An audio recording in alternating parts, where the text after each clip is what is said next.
Is the grand entrance into the Gene and Charles Schultz Information Center, again, the library.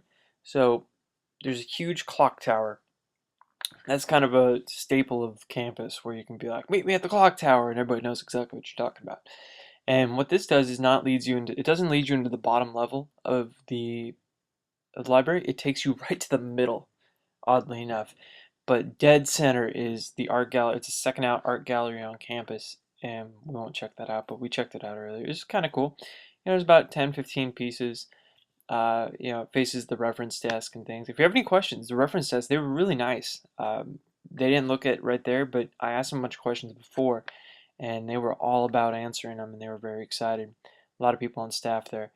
These are just different study areas. So you have a lot of open tables, people working on laptops, and then you have, but a lot of there's a lot of outlets, power outlets. So you can just jump on, plug in your computer, and go to town.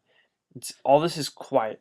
We mute all these videos so that we can do the narratives, but all these are pretty much no cell phones on ringer, no talking really. I mean, you can silently, quietly talk or go into a lab or something, but these are 4 stations for computers and things. They got a bunch of different programs, like if you need to use Dreamweaver, or let's say you need Final Cut Pro, things like that.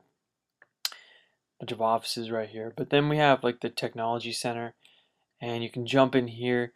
And sometimes there'll be a lab tech, but a lot of times they're teaching a class in one of these, like a smaller, really difficult courses that have maybe 5 or 6, 10 people in them.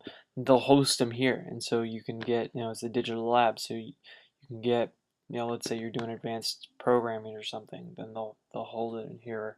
You need a tutoring session one-on-one, they'll hold it in there. So very cool. All these are open. You can just jump right into them. You don't have to sign up for them for the most part.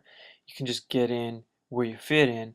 And then what I noticed about this library is that it's huge, for one, and there's so many cool different kinds of study areas. So you don't just have big long tables and huge windows. You have beautiful huge windows that just let in a ton of sunlight.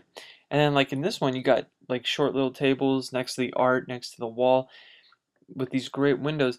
And then on other sides of the floor you'll have at the same time huge comfy chairs, couches.